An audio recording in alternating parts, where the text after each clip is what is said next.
తుఫాను బాధితుల కోసం ఇక సినీ పరిశ్రమ స్పందించింది. వాటికి వాళ్ళందరూ వీరి కోసం విరాళాలు అందించారు. దీనికి సంబంధించి మరింత వివరాలు మా కరెస్పాండెంట్ నాగేశ్వరరావు అందిస్తారు. నాగేశ్వరరావు, చెప్పండి, అసలు ఎవరెవరు ఎంతెంత విరాళం అందించారు, దానికి సంబంధించిన వివరాలు ఏంటి? జరిగిన పరిణామాలకి, వైజాగ్ లో జరిగిన పరిణామాలకు తెలుగు ఇండస్ట్రీ బాగానే కదిలిందని చెప్పాలి. పవన్ కళ్యాణ్ 50 లక్షల రూపాయలు ప్రకటించారు. అలాగే మహేష్ బాబు 25 లక్షలు ప్రకటించారు. అలాగే జూనియర్ ఎన్టీఆర్ 20 లక్షలు ప్రకటించారు. అల్లు అర్జున్ 20 లక్షలు ప్రకటించడం జరిగింది. ఒక half an hour back Ram Charan press meet పెట్టి 15 లక్షలు ప్రకటించడం జరిగింది. అలాగే అక్కడ ఫుడ్ కానీ, మందుల విషయాల్లో కానీ, వాటర్ ప్యాకెట్స్ కానీ, పాలు కానీ ఇవన్నీ పంచడం జరుగుతుంది. తన అభిమానులు కూడా ఒక సందేశం పంపడం జరిగింది. ఎవరైతే మెగా ఫ్యాన్స్ ఉన్నారో అక్కడ వాళ్ళందరికీ ఈ ఆహార పట్లాలు కానీ ఇవన్నీ పాడవకుండా ఉండే పాల పదార్థాలు కానీ, పాల పొడి కానీ ఇవన్నీ పంచే విధంగా వాళ్ళందరూ ప్లాన్ చేస్తున్నారు. ఈ విరాళాలన్నీ వారి వరకు ఎలా అందించిపోతున్నారు నాగేశ్వరరావు గారు? వీళ్ళంతా సీఎం రిలీఫ్ ఫండ్ కి అయితే పంపించడం జరుగుతుంది. అలాగే తెలుగు ఇండస్ట్రీ మొత్తం బాగానే స్పందించింది. గతంలో కూడా ఇలాగే విరాళాలు ఇస్తూ జరుగుతుంది. ఇంకా పంపించిన వాళ్ళు పంపిస్తూ ఉంటారు. కాకపోతే స్పందించిన వాళ్ళు మాత్రం బాగానే స్పందించారు. పవన్ కళ్యాణ్ 50 లక్షలు కానివ్వండి, కొచ్చిలో ఉన్న అల్లు అర్జున్ షూటింగ్ లో ఉండి కూడా ఈ పరిణామానికి స్పందించి 20 లక్షలు పంపించడం జరిగింది.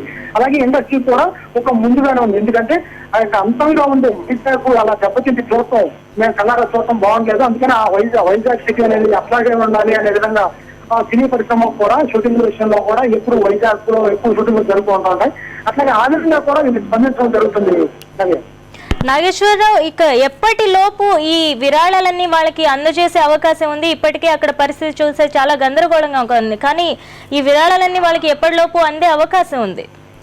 ఇది ఆల్రెడీ సీఎం రిలీఫ్ ఫండ్ పంపించడం జరిగింది. అట్లాగే మోడీ కూడా 1000 కోట్లు ప్రకటించడం జరిగింది. అట్లాగే వీళ్ళంతా సినిమా ఇండస్ట్రీకి సంబంధించిన ప్రొడ్యూసర్స్ కౌన్సిల్ లో కూడా ఈ రోజు ప్రెస్ మీట్ పెట్టడం జరుగుతుంది. ఈ రోజు కూడా ప్రెస్ మీట్ పెట్టి దాని నుంచి వచ్చే ఫండ్ కూడా సీఎం రిలీఫ్ ఫండ్ కి పంపించడం జరుగుతుంది. అయితే జరిగిన పరిణామాలు చూస్తే వైజాగ్ బాగుపడటానికి చాలా టైం పడుతుంది. కానీ వీళ్ళ విరాళాలు కానీ, వీళ్ళు ఇచ్చే డబ్బులు కానీ, పంపించే పదార్థాలు కానీ తొందరగా చేరే అవకాశం అయితే ఉంది.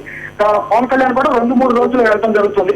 అయితే మోడీ పర్యటన, జగన్ గారి పర్యటన దృష్ట్యా, ఈ జనాభా ఉండటం దృష్ట్యా ఈ పవన్ కళ్యాణ్ కూడా 2 రోజుల తర్వాత వైజాగ్ ఆ పరిసర ప్రాంతాలు సందర్శించే అవకాశం ఉందని తెలుస్తుంది.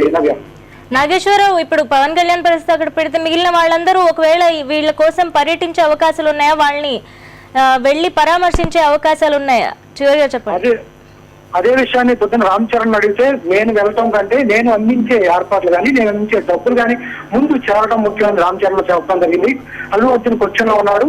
అలాగే మహేష్ బాబు కూడా కొంచెం బిజీగా ఉండడం జరుగుతుంది. జూనియర్ ఎన్టీఆర్ కూడా షూటింగ్ లో ఉన్నారు. ఇక మహేష్ బాబు, ఇక పవన్ కళ్యాణ్ విషయం వస్తే తాను 50 లక్షలు ప్రకటించింది కూడా జనసేన పార్టీ నుంచి కాబట్టి ఆయన 1-2 రోజులు ప్రధాన పర్యటన ఉంది కాబట్టి, అలాగే వైఎస్ఆర్సీపీ అధ్యక్షులు జగన్మోహన్ రెడ్డి పర్యటన ఉంది. ఈ రకంగా చూసుకుంటే ఒక 2 రోజుల తర్వాత తను పర్యటిస్తాడని తెలుస్తుంది. Thank you Nageshwar.